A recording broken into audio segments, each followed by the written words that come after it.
Have you ever needed more info on a transaction showing in a statement? Perhaps it's a payment received and you'd like to know who sent it. In this video, we'll take you through a new way that you can request this information directly in Bankline. It's simple to do, and you can get on with your day while we look into your request and reply.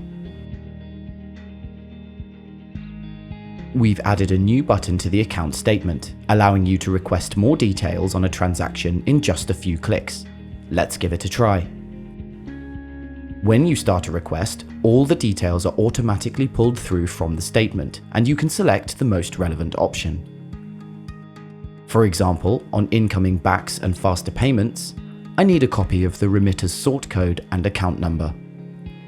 Or you can always choose I have a different query and use the free text box to tell us about your request. Once you've chosen what information you need, click Submit. You'll be given a reference starting with BL. We'll send email notifications to your registered Bankline email address, so it's worth checking with your Bankline administrator that this is up to date.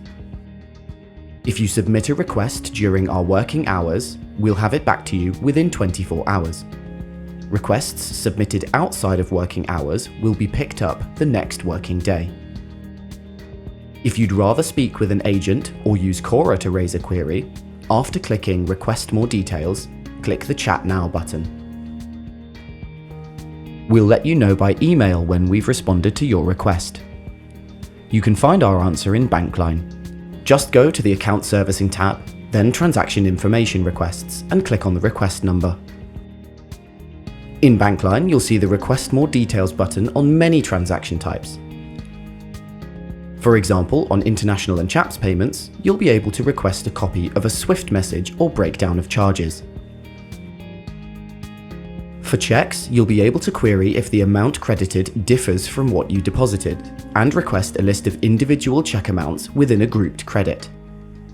For more help with Bankline, click Support when you're logged in, or start a chat with Cora anytime.